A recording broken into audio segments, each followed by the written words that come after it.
Kéche go wa wo mo ni keje gegi ton wa gbedun wa nbo die. Kéche wo ba yi ni keje wa njia mo kwa ni kan ran lọ́wọ́ bo ni. Ni kéche gbe ni keje nkan mo le.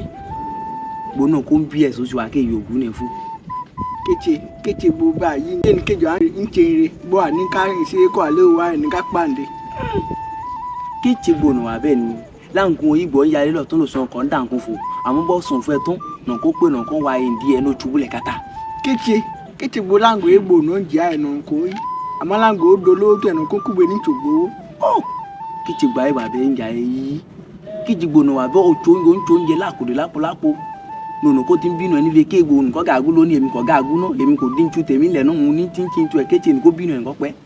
Kéche ònà kan mo ní ilẹ̀ pípa kò jẹ́ ká jùlọ lọ pa. Kéche kéle tó bẹ́ẹ̀ ló wọ ọmọ ní kéje ṣoṣù lókè dín lóhùn nùnà náà pa lóko tó. Kéche bo ká ń pa wá ndóbi. Kéche gbónà kó wà díẹ̀ náà ṣáájú fún gbókè mú ògbó tó gbomi ṣe fún. Kéche bo bẹ́ẹ̀ ònà ń ṣe nǹkan mo kọ́ nínú ní kọ́dọ̀ sí ni. Kò yé mi Kéche bo àwọn ọmọ ní kéje ṣoṣù wà kí sálọ.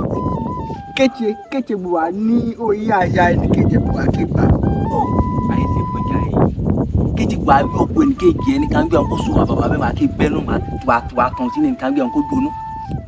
Kéche bo báyìí bí bàjẹ́ tòun nínú wa dùn. Nga lè lẹ́jà lẹ́fọ̀.